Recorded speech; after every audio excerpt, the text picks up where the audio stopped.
Sir, Lakshita को माथे पे गोली मारी गई है और इंद्राणी को गले पे। दोनों ही गोलियां आर पार हो गई हैं।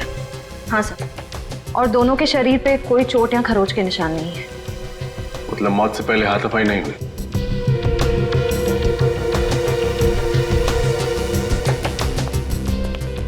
जब इन दोनों की मौत हुई तुम कहाँ थे?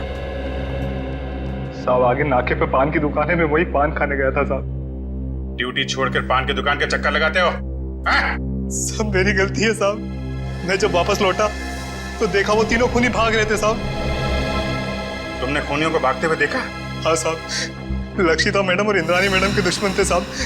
उनके हाथ में बंदूक भी थी साहब। कौन है दुश्मन उनका? सर वो विशाल, शौनक और राहुल।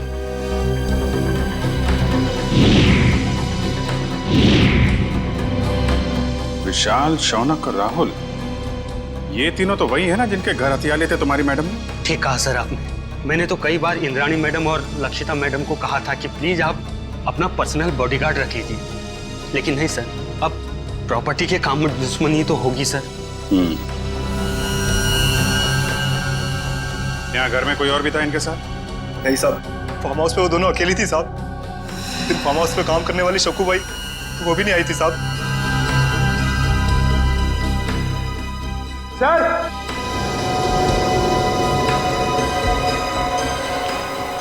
आप अगर सर ये देखिए, यहाँ पे ये खून है और जूते जैसा कोई निशान बना है वहां पे।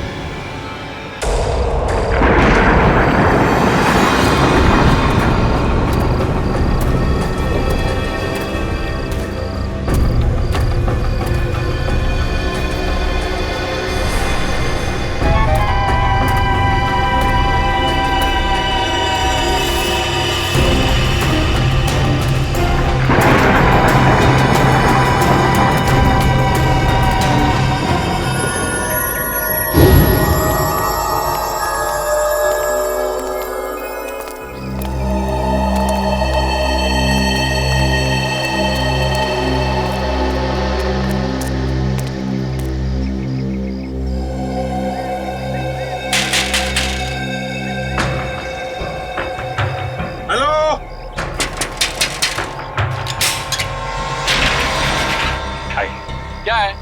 कौन हो तुम लोग? भाई साहब, हम मुसीबत में फंस गए। देखिए ना, इन्हें चोट भी लग गई है, हमारी मदद कर दीजिए प्लीज। अरे लेकिन तुम लोग हो कौन? एक्चुअली वक्त के मारे शादी में जा रहे थे कि गाड़ी खराब हो गई और ऊपर से चोट भी लगी मुझे। क्या मदद कर सकता हूँ? एक फोन करना था, मेरे मोबाइल की बैटरी चली गई, सुबह जल्दी में चार्ज नहीं कर पाया ना, इसलिए एक फोन प्लीज प्लीज। भाई साहब प्लीज हमारी मदद कर दीजिए, एक फोन करने दीजिए प्लीज। ठीक है, अंदर आ जाओ। Thank you. घर में फर्स्ट एड बॉक्स है क्या? थोड़ा पट्टी बांध देते तो। हाँ, बैठिए, सब मिलेगा, बैठिए। Okay, thank you. यस। ओह, ये आपके पास पेन किलर है क्या? बहुत पेन हो रहा है। हाँ, वो भी मिलेगा। लीजिए, पहले आप पानी पीजिए। हाँ, या। मैं अपना मोबाइल और फर्स्ट एड बॉक्स लेकर आता हूँ, ठीक है? या।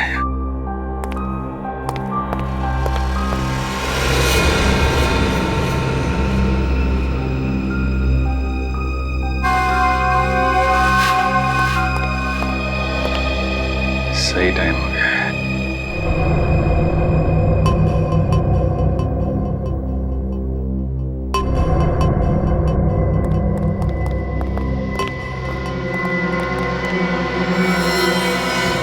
अरे ये बंदूक क्यों? तुम लोग भी बड़े बेवकूफ हो, मदद मांगना है वो भी हमारे पास। कौन हो तुम लोग? लुटेरे, या तो फिर यूं कह लो कि खूनी। 2 खून तो हम कर चुके हैं और अब 2 और करेंगे, वो भी तुम्हारा। नहीं सर, प्लीज हमें मत मारिए प्लीज। ए चुपचाप गहने निकाल, सारे गहने निकाल। तुम बहुत गलत कर रहे हो। कौन हो तुम लोग? CID। भाग, भाग!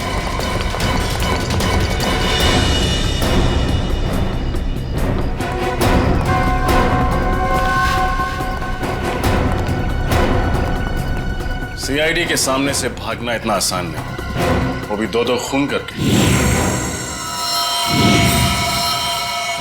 माफ कर दीजिए साहब हमें। साहब प्लीज साहब माफ कर दीजिए। माफी के लायक तुमने काम ही नहीं किया है जो तुम्हें माफ कर दिया जाए। तुम तीनों के खिलाफ बहुत सारे सबूत है हमारे पास। लक्षिता और इंद्राणी का खून किया तुम लोगों ने। चलो टाइम पूरा हो गया तुम्हारा, निकलो।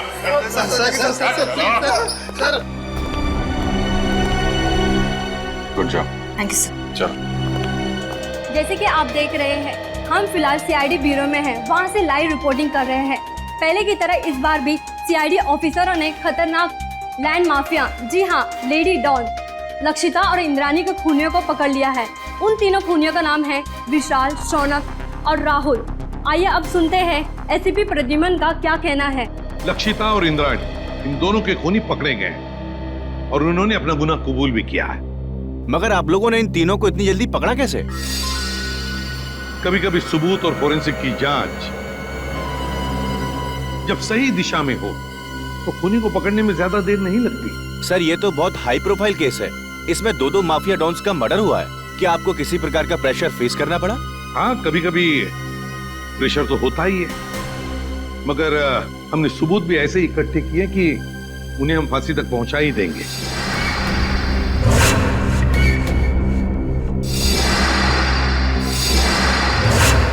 और अगले हफ्ते हम अपनी चार्जशीट फाइल करेंगे और उसके बाद ही कोर्ट की कार्रवाई शुरू होगी। ठीक है, थैंक यू वेरी मच। अब जा सकते हैं।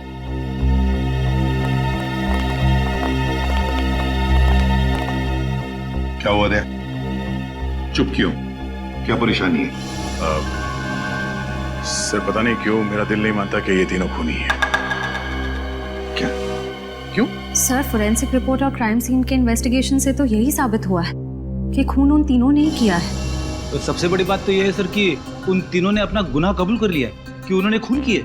दया सर, आपको कहीं ऐसा तो नहीं लगता ना कि हमने कहीं इन्वेस्टिगेशन में गलती की है या फिर कुछ नजरअंदाज किया हो? नहीं, वैसे तो हमारे इस डबल मर्डर की तहकीकात सही दिशा में जा रही है, हमेशा की तरह से।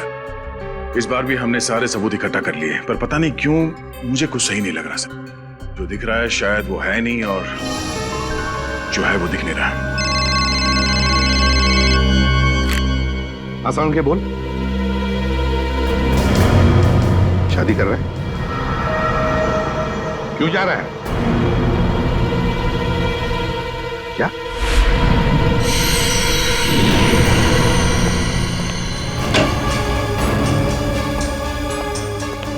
वो क्या रहा है? हा?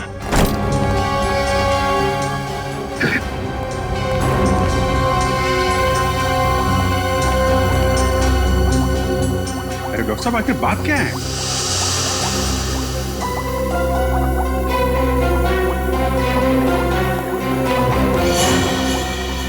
सालों के साथ छुट्टी पर जा रहे हैं और वापस कब लौटेंगे कुछ नहीं पता। क्या?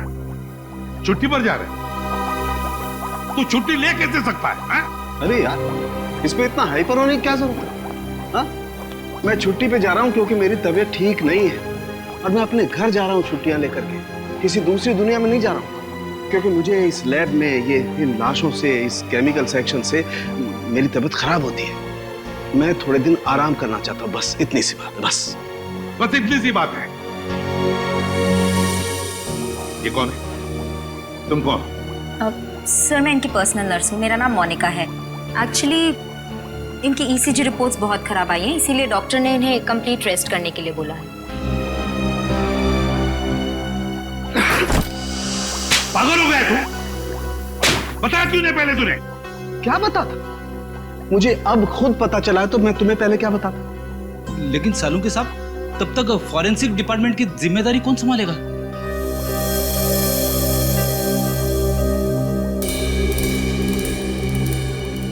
रेडी है मुझे नहीं पता है। बॉस किसी दूसरे फॉरेंसिक एक्सपर्ट को बुला लो। मैं कुछ दिन के लिए आराम करना चाहता हूं। मुझसे अब कुछ नहीं हो सकता है और मुझे नहीं मालूम मैं कब वापस लौटूंगा। Thank you.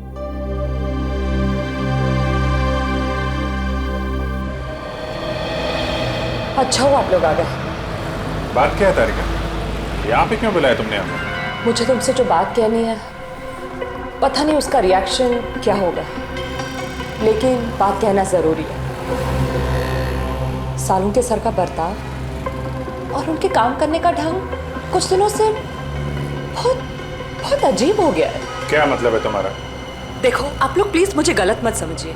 सालू के सर मेरे गुरु हैं। मैंने इतने साल उनके साथ काम किया है और कितना कुछ सीखा है उनके पास से।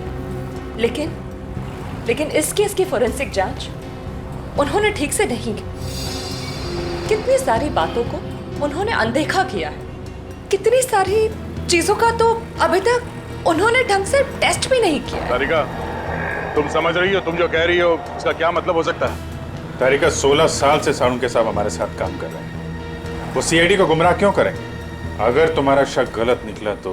अगर आप लोगों ने मुझे गलत साबित किया तो सबसे ज्यादा खुशी मुझे ही होगी। डॉक्टर तारिका की बातें अभी भी दिमाग में घूम रही है।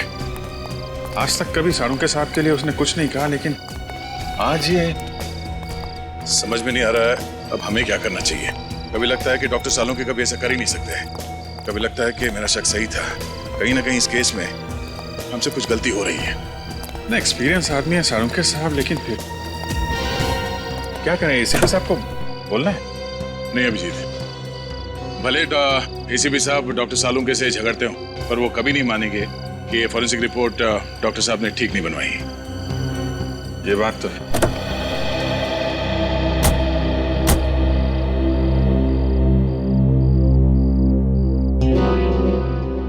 ये क्या है? मैं देख रहा हूं।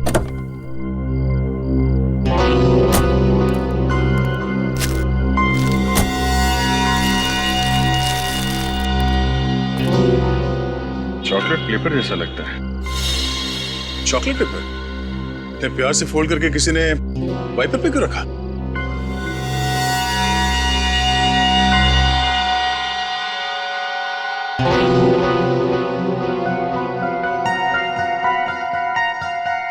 कुछ लिखा हुआ है इसमें। कहीं कोई मैसेज तो नहीं हो सकता है, पर क्या है पढ़ने में आ नहीं रहा। चल के देख।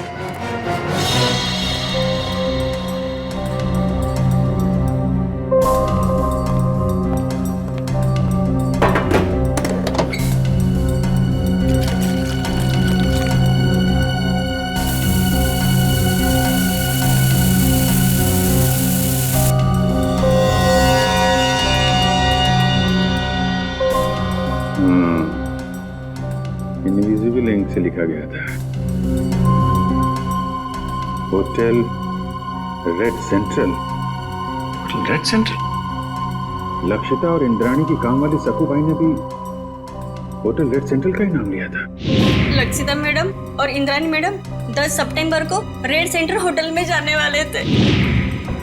होटल रेड सेंट्रल 111 10/9 111 10/9 10/9 मतलब 10 सितंबर, और 111 इस होटल का रूम नंबर हो सकता है।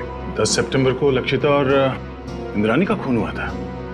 कहीं इस होटल रेड सेंट्रल के कमरा नंबर 111 का इस डबल मर्डर केस से कोई संबंध तो नहीं है?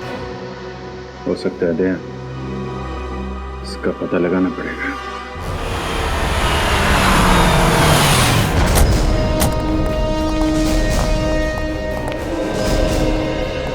होटल मैनेजर कौन है? सर वो रहे। Yes sir. 10 सितंबर को कमरा नंबर 111 में कौन ठहरा हुआ था? कोई नहीं, वहां कोई गेस्ट नहीं रुका। देख, झूठ मत बोल, समझा? सर मैं झूठ नहीं बोल रहा हूँ, वो तो हमारा स्टाफ रूम है। स्टाफ? जी, वो हमारे असिस्टेंट मैनेजर अंगद को दिया गया है। Angad assistant manager? जरा इस अंगद को बुला। सर वो तो भी यहाँ नहीं। उनकी डिटेल्स तो होंगी आपके पास? Yes sir. Right.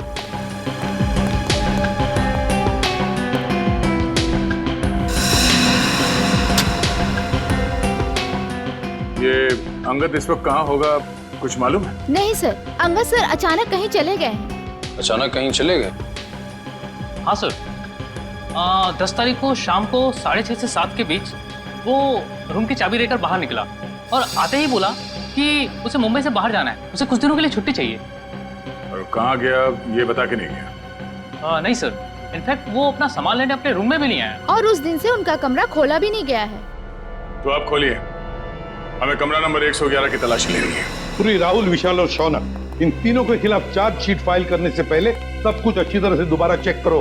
Forensic report, गवाहों के बयान और फिर उन तीनों की स्टेटमेंट भी, जिसमें उन्होंने कबूल किया कि ये खून उन्होंने ही किए। हाँ सर, मैंने सारे पेपर्स इकट्ठे कर लिए। देखा सर वो सर दया का फोन आया था, थोड़ा लेट आ रहा है, कह रहा था कुछ जरूरी काम निपटाने उसे। अब इससे एक बात समझ में नहीं आ रही है, आज इतने सालों से हम लोग एक साथ काम कर रहे हैं लेकिन किसी भी इन्वेस्टिगेशन में दो राय नहीं हुई, मगर इसी केस में, पर्टिकुलरली इसी केस में पता नहीं क्यों दया को यकीन क्यों नहीं होता। सर उसे लग रहा है कि तहकीकात में कुछ कमी रह गई है सर। क्यों ऐसे लग रहा है? सब कुछ तो ठीक ठाक है, सब कुछ ठीक ठाक है, समझ में नहीं आ रहा है क्यों? सारे ठोस सबूत है उनके खिलाफ, ठोस सबूत है उनके खिलाफ।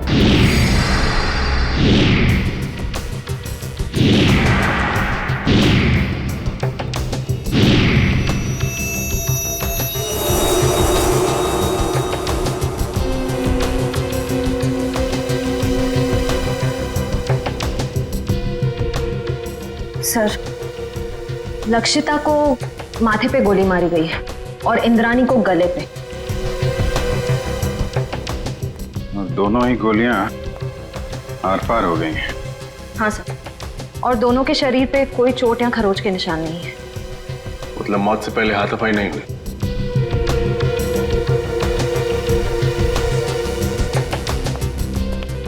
जब इन दोनों की मौत हुई तुम कहां थे? साहब आगे नाके पे पान की दुकान है, मैं वही पान खाने गया था साहब। ड्यूटी छोड़कर पान की दुकान के चक्कर लगाते हो? सब मेरी गलती है साहब। मैं जब वापस लौटा तो देखा वो तीनों खूनी भाग रहे थे साहब। तुमने खूनियों को भागते हुए देखा? हाँ साहब, लक्षिता मैडम और इंद्रानी मैडम के दुश्मन थे साहब, उनके हाथ में बंदूक भी थी साहब। कौन है दुश्मन उनका? सर वो विशाल, शौनक और राहुल।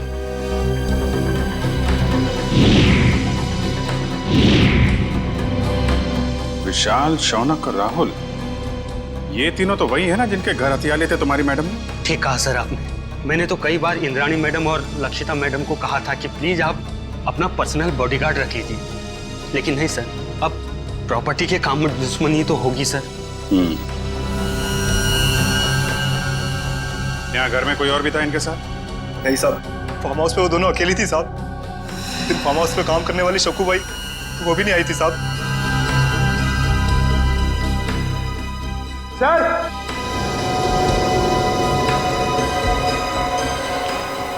आप अगर सर ये देखिए, यहाँ पे ये खून है और जूते जैसा कोई निशान बनाया हुआ वहाँ पे। शायद खूनी का। आप अगर सर ये देखिए, यहाँ पे ये खून है और जूते जैसा कोई निशान बनाया हुआ वहाँ पे। शायद खूनी का हो सकता है, लेकिन फिर खून यहाँ पर कैसे आया? हाँ सर, जब खूनी ने लक्षिता और इंद्राणी पे गोली चलाई तो वो लोग सोफे के आसपास बैठे हुए थे, तो खून वहां होना चाहिए था, खून यहाँ पे कैसे आया? ठीक है ना, लेकिन ये भी हो सकता है कि उनको गोली मारने के बाद खूनी यहाँ से भाग रहे हो और कोई सीढ़ी पे लड़खड़ा के गिर गया, चोट लग गई और खून निकल आया। सही हो सकता है। पंकज, ये दीवार पे जितने भी बुलेट्स हैं सबको निकालो और फोरेंसिक लैब भेज दो। सर फिर तो बैलिस्टिक रिपोर्ट से पता चल जाएगा कि लक्षिता और इंद्रानी पे यही गोलियां चली थी या नहीं। करेक्ट। और उंगलियों के निशान और खून की जांच से यह भी पता चल जाएगा कि वो खून विशाल, शौनक और राहुल में से किसका है। एक काम करो, जितने भी आई विटनेस है सबके स्टेटमेंट लो और तुषार से साइन करा लो। सर। रजत, सक्कू भाई को बुलवाओ, पूछताछ करो उससे। सचिन, विशाल, शौनक और राहुल तीनों की फोटोग्राफ सारे पुलिस स्टेशन में भेजो, सारे मोबाइल वैन और चेक नाके पे भी भेजो। तीनों बच के जाने नहीं चाहिए। सक्कू भाई, मैं तुमसे कुछ सवाल पूछूंगा, सब सच सच बताना। साहब, सक्कू भाई कभी झूठ नहीं बोलती। अच्छी बात है। आज तुमने लक्षिता मैडम और इंद्रानी मैडम के बर्ताव में कुछ अजीब पाया था? नहीं साहब। अच्छा, राहुल, शौनक और विशाल, इन तीनों का तुम्हारे मैडम के साथ कभी कोई झगड़ा हुआ था? नहीं साहब, मैंने कभी कोई झगड़ा नहीं देखा। तुम्हारी दोनों मैडम यही रहती? नहीं साहब, शनिवार रविवार को आराम करने के लिए वो फार्म हाउस आ जाते थे और सोमवार को चले जाते थे साहब। और कुछ याद है तुम्हें? हाँ साहब, लक्षिता मैडम और Indrani madam hotel red centre में जाने वाले थे। तुम्हें अच्छी तरह याद है कि वो होटल रेड सेंट्रल ही जाने वाले थे? हाँ साहब, मुझे पक्का याद है ना, मैडम ने खाना बनाने के लिए मुझे मना किया था। और हाँ साहब, वो किसी के साथ डिनर करने को जाने वाले थे, लेकिन वो गए नहीं गए मुझे कुछ भी नहीं पता है साहब। मैं वहां से भी चली गई। Hotel red central. इतने सारे सबूत मिले अभिजीत, उंगलियों के निशान, फिर वो गोलियां भी जिससे खून हुआ है, और फिर गवाहों के बयान भी। वही तो सर, उन तीनों के पास इंद्राणी और लक्षिता को मारने का कारण भी था, क्योंकि उन्होंने उन तीनों को बेघर किया था। यहाँ तक कि वॉचमैन ने भी उन्हें खून करके भागते हुए देखा था। और साळुंखे साहब ने भी बताया है, उन्हीं की गोलियों से मौत हुई है लक्षिता और इंद्राणी की। साळुंखे की रिपोर्ट कभी गलत नहीं होती, कभी गलत नहीं होती। लेकिन इस केस की फोरेंसिक जांच उन्होंने ठीक से नहीं की। कितनी सारी बातों को उन्होंने अनदेखा किया है, कितनी सारी चीजों का तो अभी तक उन्होंने ढंग से टेस्ट भी नहीं किया। हाँ सर, साळुंखे साहब का काम तो एकदम पक्का होता ही है, पर पता नहीं क्यों अचानक उनकी तबीयत कैसे खराब हो गई। हाँ सर, साळुंखे सर जब क्राइम सीन पर आए थे वो तब से ही परेशान लग रहे थे, शायद तब से उनकी तबीयत खराब हो गई।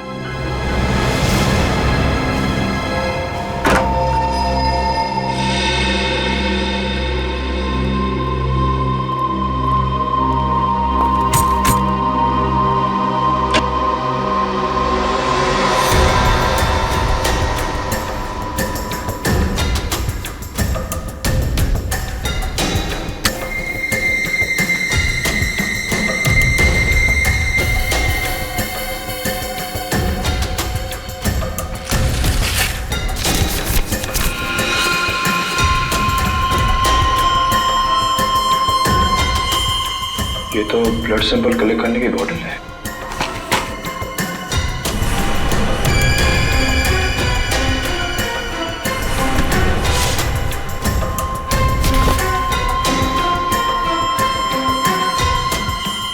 तो किसी चीज की ड्राइंग की गई है इस पेपर में।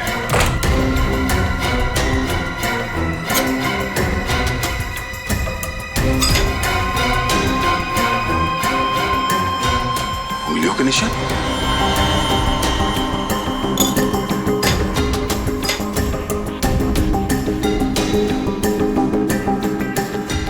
ये RVS। सर, ये देखिए, लगता है कोई अलग अलग आदमियों के उंगलियों के निशान बना रहा था। साहब, क्या इस कमरे में अंदर के अलावा कोई और गया? नहीं सर, वही रहता था। मेरा इस मरीज में ये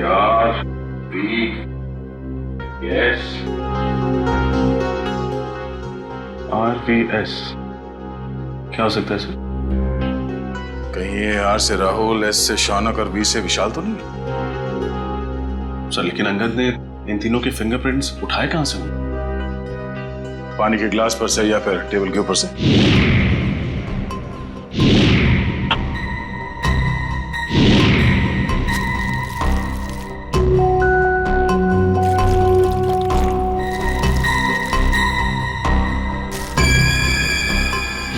सर, ये देखिए सर, इस पेपर पे कुछ ड्राइंग बनाए गए हैं और ये ब्लड सैंपल की बोतल मिली है सर। तो लगता है इंद्राणी और लक्षिता के मर्डर में ये संगत का हाथ है सर। एक काम करो, ये सारे सबूत और ये ब्लड स्लाइड्स इसे डॉक्टर तारिका के पास भेज दो। हमें इस अंगद को जल्द से जल्द ढूंढना होगा। बहुत बड़ा हाथ है उसका इस केस में।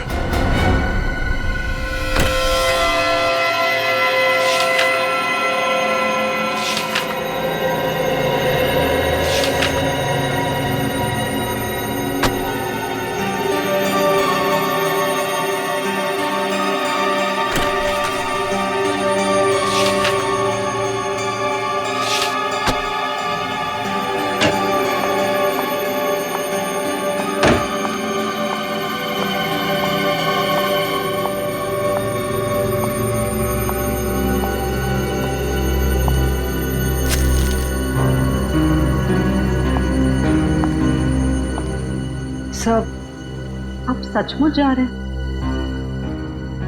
हाँ तारिका, मेरा काम खत्म हो गया है। और अब ये forensic lab, chemical section, evidence room, इन सब की चाबी तुम संभालो। मैंने अपनी जरूरत के कुछ कागजात अपने साथ ले लिए। लेकिन सर, आप ये पेपर्स और फाइल्स क्यों लेकर जा रहे हैं? आपकी तबीयत खराब है इसलिए आपने छुट्टी लिया ना, आराम करने के लिए? या फिर घर पे भी काम करने का इरादा है? नहीं नहीं, ऐसी बात नहीं तारिका। देखो, यहाँ का काम तो तुम संभाल लोगी, लेकिन भाई अगर कभी मुझे लैब की याद आई तो इन फाइल्स को देख करके अपना मन बहला लूंगा। सर, आप ऐसे क्यों बात कर रहे हैं? आप वापस लौटने वाले ना ठीक होकर? हाँ, यस, जरूर। एनीवे, तुम मेरी चिंता छोड़ो, यहाँ मन लगा के काम करना। देखो, अब तुम्हारी जिम्मेदारी ज्यादा बढ़ गई है। अब सर, अब हमें चलना चाहिए। आपके खाने का भी वक्त हो रहा है और फिर आपको दवाई भी तो देनी है ना।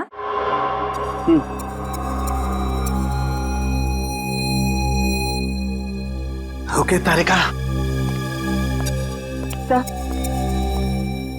सर, अपना ख्याल रखिएगा और जल्दी से ठीक होकर वापस आइए। And you take care of yourself. चलिए।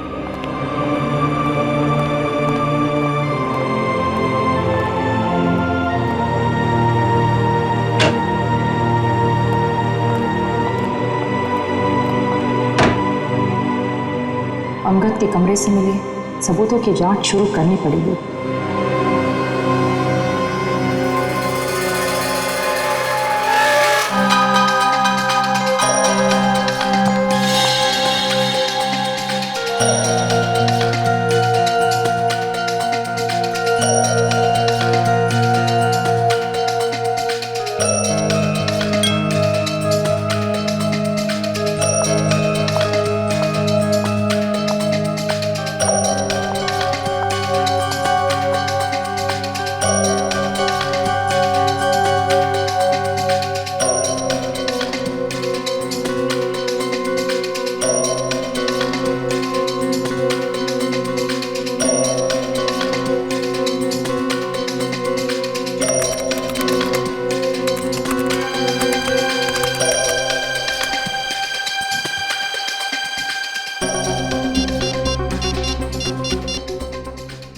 हेलो, डीएनए लैब जी, मुझे डीएनए की जांच करवानी है। हाँ, स्लाइड और रेफरेंस फाइल दोनों भी रेडी है। Doctor Salunke actually Salunke sir छुट्टी पे है और उनके जगह जो नए हेड ऑफ द डिपार्टमेंट आने वाले हैं उन्हें ज्वाइन करने में थोड़ा टाइम है। लेकिन मैं इस केस में बिल्कुल डिले नहीं कर सकती, इसलिए प्लीज़ आप रिपोर्ट जल्द से जल्द रेडी कर दीजिए। Okay, thank you very much.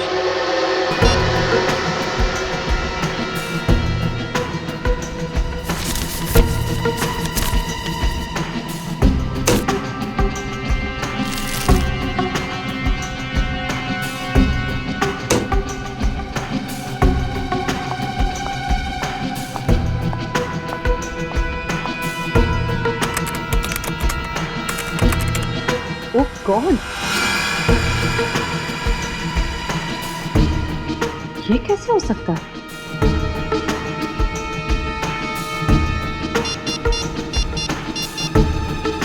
Hello,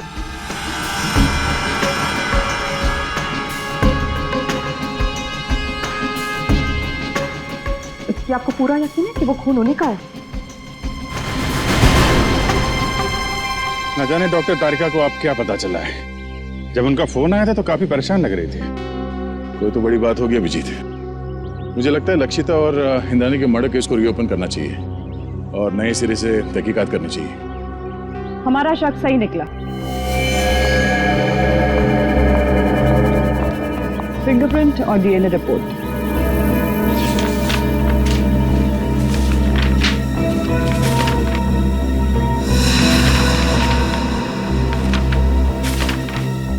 ये क्या? अंगद के कमरे से जो खून, बाल और फिंगरप्रिंट्स मिले थे वो शौनक, विशाल और राहुल से मैच हो गए। कमाल है, शौनक, विशाल और राहुल के खून और फिंगरप्रिंट्स हमें क्राइम सीन पे भी मिले थे।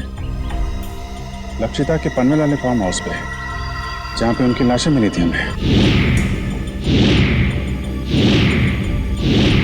यही बात तो मेरी भी समझ में नहीं आ रही। अगर विशाल, शौनक और राहुल ने उन दोनों औरतों को उनके पनवेल वाले फार्म हाउस में मारा है, तो फिर उनके बाल, खून और फिंगरप्रिंट्स होटल रेड सेंट्रल के किसी स्टाफ रूम में कैसे आ गए? सर, राहुल, विशाल और मैं, हम तीनों हमारे गैर कानूनी सौदे के लिए होटल रेड सेंट्रल जाया करते थे। लेकिन सर, मैं कसम खा के कहता हूँ कि हम तीनों अंगद से कभी नहीं मिले। सर, मुझे तो ये भी नहीं पता कि मेरे उंगलियों के निशान अंगद के कमरे में आए कैसे। अंगद को पहले कभी मिले नहीं थे। रेडी, अंगद का फोटो दिखाओ। अब फोटो को देखकर बताओ, क्या तुमने इस आदमी को पहले कभी देखा है? जानते हो इसे? ये अंगद है, असिस्टेंट मैनेजर था रेड सेंट्रल होटल का। नहीं सर, हो सकता है कि आते जाते देख लिया हो, लेकिन सर मेरी इससे कभी कोई बातचीत नहीं हुई सर। हो सकता है तुम्हारे साथी विशाल और राहुल अंगद को जानते हो? नहीं सर, मैं दावे के साथ कह सकता हूँ कि राहुल और विशाल भी अंगद के लिए अजनबी है। शौनक, इस छोटी सी बोतल में हमें तुम्हारा खून मिला था। मेरा खून? हाँ, ये भी अंगद के होटल के कमरे से मिला था हमें। तुम्हारा ये खून वहाँ अंगद के कमरे में कैसे आया? मुझे नहीं पता सर। क्या पिछले 8-10 दिन में तुम्हें कोई चोट लगी थी जिसके कारण बहुत ज्यादा खून बहा? नहीं सर, ऐसा तो कुछ भी नहीं हुआ। तो फिर तुम्हारा एक खून इस बोतल में कैसे आया है? सर, कुछ दिन पहले मुझे एक एलर्जी अटैक आया था। उसका ब्लड टेस्ट कराने के लिए मैं हॉस्पिटल गया था। तो हो सकता है कि... कौन सा hospital? Sir, paradise health care hospital. Paradise health care hospital? हाँ हाँ सर। उस पैथोलॉजिस्ट का नाम पता है तुम्हें जिसने तुम्हारा खून लिया था? सर, नाम तो नहीं पता, लेकिन सर वो दिखने में थोड़ी सी सावली थी, बाल उसके घुंघराले थे। सर, वो हॉस्पिटल की जूनियर पैथोलॉजिस्ट थी सर। सर, मुझे तो लगता है कि शौनक और उसके साथियों ने ही लक्षिता और इंद्राणी का खून किया है और ये सब ड्रामा कर रहा है, नाटक कर रहा है। इसे ले जाओ, जाओ। चलो सर। सर, जब से ये केस रीओपन हुआ है तब से और उलझता जा रहा है। पहले किसी ने मेरी गाड़ी में उस चॉकलेट के पेपर पे होटल रेड सेंटर लिखा और उसी होटल के कमरे से ये अंगद गायब हो गया और उसके कमरे में से इन तीनों के बाल, फिंगरप्रिंट्स और खून मिले। और सर और क्या? सर, समझ में नहीं आ रहा कैसे कहूं आपको मेरी बात का यकीन होगा या नहीं। यकीन करूंगा या नहीं? साफ साफ बताओ दया। सर, वो डॉक्टर तारिका को डॉक्टर सालुंके के बर्ताव पे कुछ परेशानी है सर। उसे लगता है कि पोस्टमार्टम और फॉरेंसिक जांच के दौरान वो कुछ परेशान से थे और उन्होंने ये सारे टेस्ट जल्दबाजी में किए थे। तुम सालुंके पर शक कर रहे हो दया? सर, कुछ बात तो जरूर है। साफ साफ बताओ दया, बताओ बात क्या है? सर, मुझे लगता है कि सेहत का तो सिर्फ बहाना है। क्या मतलब? सर, मतलब डॉक्टर सालुंके का लैब में ना आने की असली वजह कहीं ये लक्षिता और इंद्राणी के डबल मर्डर केस तो नहीं है?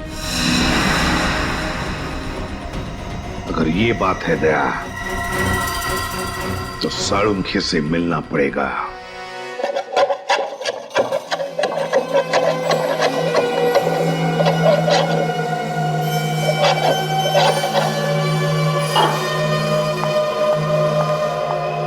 खाना काम कर रहा हूँ ना, देखने दे, रख दो, बाद में खाऊंगा। आप रुकिए, मैं देखती हूँ।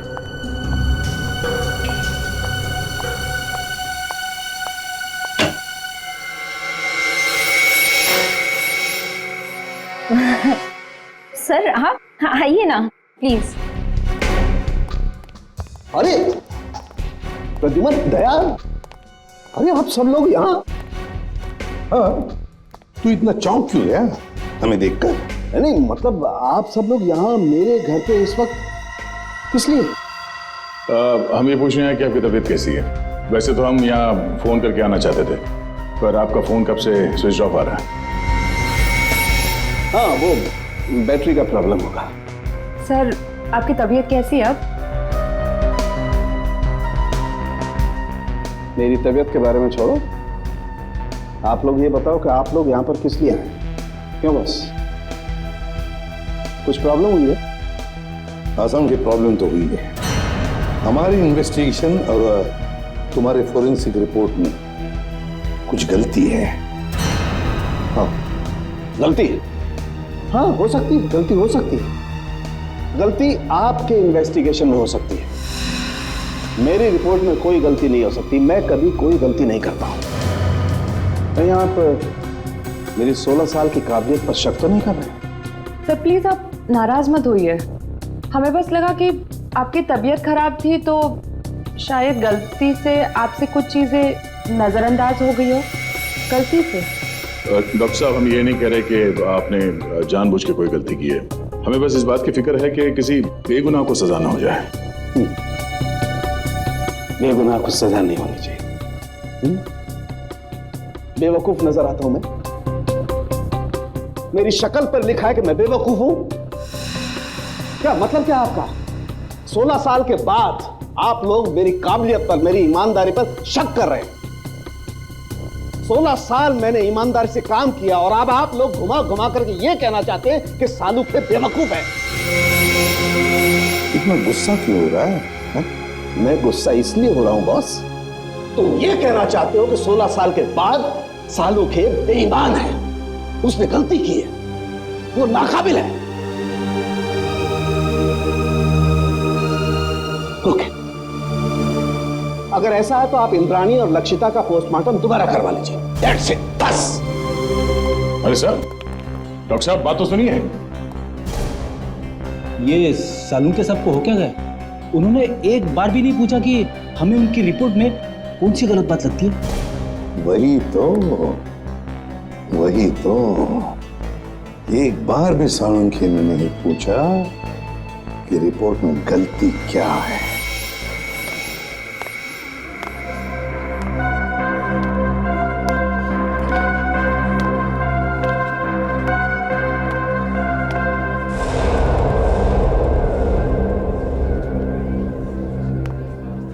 भाई साहब, हाँ? ये स्लिप देखकर बताइए। हाँ, आप इस डोर से अंदर चले जाइए।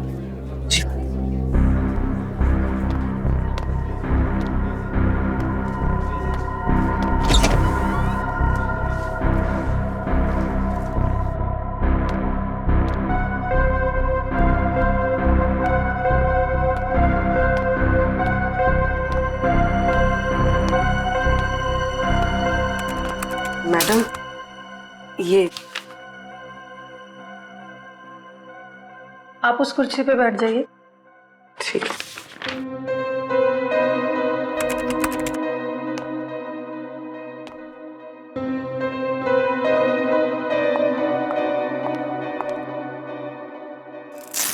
अपना हाथ दीजिए।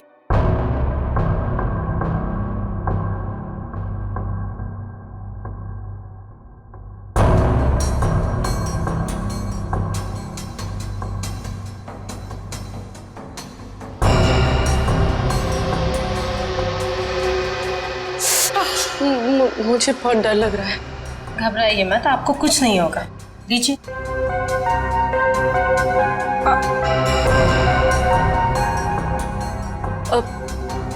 मेरा एक दोस्त है, मुझे उसकी ब्लड रिपोर्ट पिकअप करनी है, तो मुझे उसकी रिपोर्ट मिलेगी? पेमेंट स्लिप है आपके पास? स्लिप तो नहीं लाई हूँ, लेकिन उसकी रिपोर्ट्स बहुत अर्जेंट है। वो बीमार है तो आ नहीं सकता। उसका नाम शौनक है। ठीक है, मैं चेक करके आपको बताती हूँ। लेकिन मैंने तो किसी शौनक की रिपोर्ट नहीं देखी, और अगर होती तो रिकॉर्ड में होती।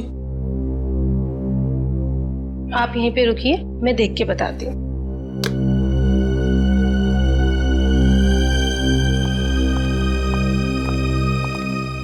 एक्सक्यूज मी, आप एक एक करके आइए। ये मेरे साथ है। आपके साथ है तो आप इन्हें कहिए कि बाहर इंतजार करें। सीआईडी किसी का इंतजार नहीं करती। सीआईडी? शौनक की रिपोर्ट कहाँ है? जल्दी बताओ। मुझे नहीं पता, मैं सच कह रही हूँ, मुझे कुछ भी नहीं पता। क्या किया तुमने शौनक के ब्लड सैंपल के साथ? मैं सच कह रही हूँ, मुझे कुछ नहीं पता इस बारे में। कुछ नहीं पता? कुछ नहीं पता? हाँ? मुझे कुछ नहीं पता सर, मुझे कुछ नहीं पता। मैं सच कह रही हूँ, मुझे कुछ नहीं पता। हमें पता है। ये रहा वो ब्लड सैंपल। जब तुमने शौनक का ब्लड टेस्ट किया ही नहीं तो उसकी रिपोर्ट कहां से बनती? अब बताओ, किसके कहने पे किया है तुमने ये सब? नाम बताओगी या एक और थप्पड़ खाना है? नहीं, अंगद, अंगद नाम है उसका। अंगद? हाँ, वो मेरे कॉलेज का फ्रेंड है। उसी ने मुझे ये सब करने के लिए कहा था। ये अंगद है कहाँ? मुझे कुछ नहीं पता, मैं सच कह रही हूँ, मुझे कुछ नहीं पता। अंगद ने तुम्हें बताया था कि उसे शौनक का खून किस लिए चाहिए? नहीं, लेकिन मैंने उसे फोन पे बात करते हुए सुना था।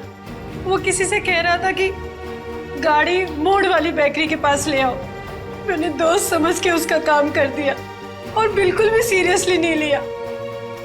बाद में मुझे भी शक हुआ कि वो इस खून का कुछ गलत इस्तेमाल करने वाला है। मैं सच कह रही हूँ। अंगद ने शौनक के खून का इस्तेमाल तो किया, लेकिन क्यों? तारिका, राहुल, विशाल और शौनक, ये तीनों खूनी अंगद को जानते तक नहीं थे, फिर भी उनके उंगलियों के निशान उसके होटल के कमरे में मिले। इसका मतलब है फोरेंसिक इन्वेस्टिगेशन में कोई ना कोई गलती हुई है। बस दोबारा पोस्टमार्टम करना पड़ेगा। आप क्या कह रहे हैं एसीपी सर? डॉक्टर सालुंखे ने तो बस गुस्से में दोबारा पोस्टमार्टम के बारे में कहा था, क्योंकि उन्हें लगा कि हम सब उन पर शक कर रहे हैं। शक की वजह है हमारे पास तारिका, शक की वजह है। बस पोस्टमार्टम करना पड़ेगा। लेकिन सर, डॉक्टर सालुंखे के बिना मेरा दोबारा पोस्टमार्टम करना सही होगा? तुम अकेली नहीं हो तारिका।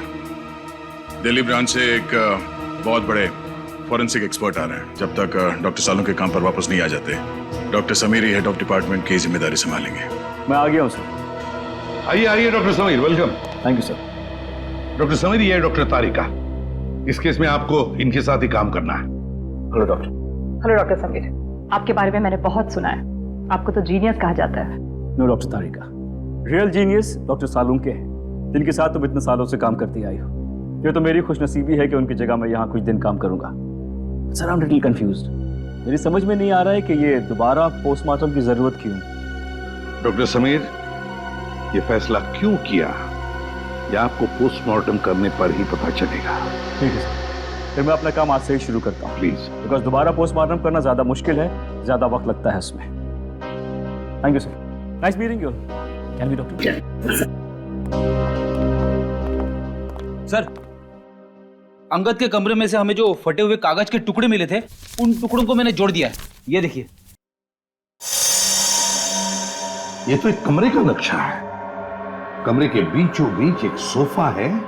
लगता है सोफे पे दो लोग बैठे हैं और सामने टीवी देख रहे हैं। डिजाइन से तो वही लिविंग रूम लगता है जहाँ से हमें इंद्रानी और लक्षिता की लाशें मिली थी। हाँ सर, जिस वक्त उनकी मौत हुई थी उस वक्त कमरे में टीवी चल रहा था। सर, सोफे पे जो दो लोग बैठे, मुझे तो लगता है ये इंद्रानी और लक्षिता है। सर, मगर लक्षिता के घर के लिविंग रूम का नक्शा अंगद के घर में क्या कर रहा है?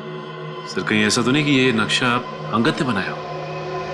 सर, लक्षिता और इंद्रानी, इन दोनों का खून 9 से 11 के बीच में हुआ था सर। और ये अंगद होटल के कमरे से 7 बजे निकल गया था। वही तो दया, इस अंगद को कैसे पता चला 7 बजे से पहले कि 9 और 11 बजे के बीच लक्षिता और इंद्रानी टीवी देखने वाले? और फिर इस कमरे का नक्शा वो भी अंगद के पास कैसे? लक्षिता के घर के कमरे का नक्शा। कुछ ना कुछ तो गड़बड़ जरूर है दया, कुछ ना कुछ तो गड़बड़ है।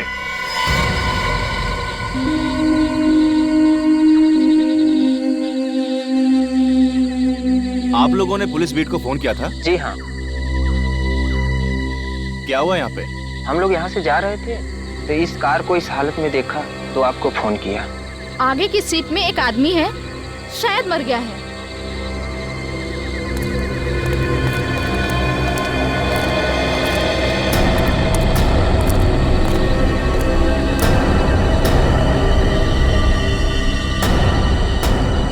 अरे ये तो वही है